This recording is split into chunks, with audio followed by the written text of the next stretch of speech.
Look, mate. So,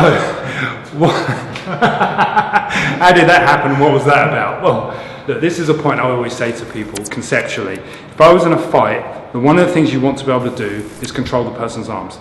Now, why do I want to control the person's arms? Because if I stand there, the guy has a 50-50 chance, and I mentioned this before, of hitting me with one arm and hitting me with the other arm. What I need to do is get the fight on my terms. Here's the point, and it's a very simple logic. I explain this all the time to my guys. George is facing me and he's offering me out in a fight. Let's just say he's getting angry with me, he's confrontational. He has a chance to hit me with this arm, or he has a chance to hit me with this arm. Which hand are you going to hit me with, George? Right. I thought you were going to hit me with the left. What's going on? This isn't fair. You're making it up. Okay, I'm going to ask you again. Which hand are you going to hit me with? Left. I thought you were going to hit me with the right. What's the point? The point is that if I'm focusing on one arm, there's a good chance he can hit me with the other arm. Agreed? So he's got a chance to hit me, punch with that, bang with that one, hit, punch with that, bang with that one. But here's an idea. Now this is an idea. I know most of you at home are going to say, yeah, but you can't do it in a fight because you can never touch someone. It's just an idea, just to explain the concept. If I hold George's arm like this, which arm is he going to hit me with? This one or that one? Now if you're clever and you're at home, I bet you're going to say, that one. Exactly. Because it makes sense. If I've got hold of this arm and I'm controlling it, he's going to go bang with that, bang with that, bang with that. He's been really nice to me, isn't he? Right? So this is the point.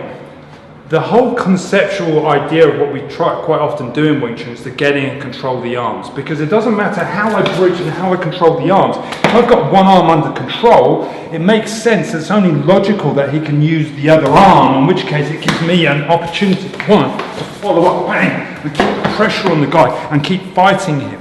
Okay? Now, I know most of you clever clogs are then going to say to me, yeah, but you can hold this arm and you can control this arm, you can do whatever you want, but he can still punch you with it.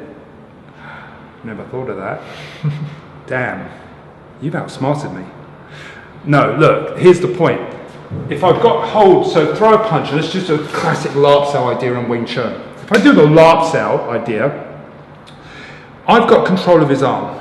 So I know, because I've got control of his arm, if he wants to punch me, he has to pull this arm back to punch, which gives me that notion. And you see how I hopscotch? I go from being on this arm suddenly to this arm. So I've got this arm, I'm punching into the groin, or headbutting him, or following, or shielding and going in.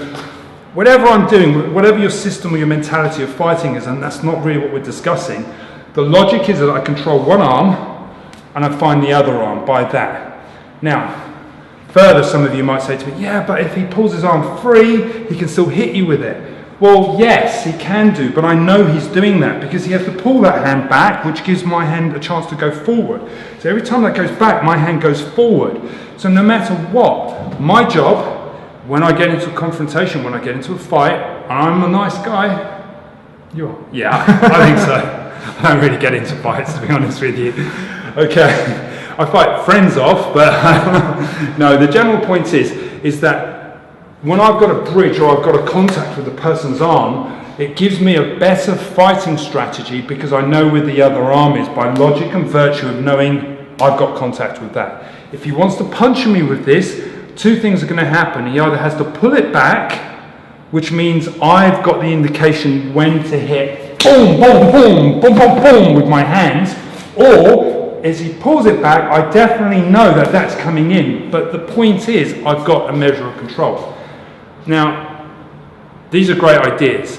The problem is, how do you get the arms? When do you get the arms and getting in? Because it's all very well saying, yeah, I've got the arms, it's all good from there, but the reality is I've got to be able to close the gap. So in future videos we'll talk about how you get in, how you get the arms, but in most situations, if the guy's angry, confrontational, or having a go at you, he's probably going to be fairly close. You don't want him too close, but close enough basically that you can get in, bridge, control the arms, or he's going to come at you and give you the contact, in which case you can control one arm. I guess the takeaway from this is when the guy comes at you, control one arm, dominate that side.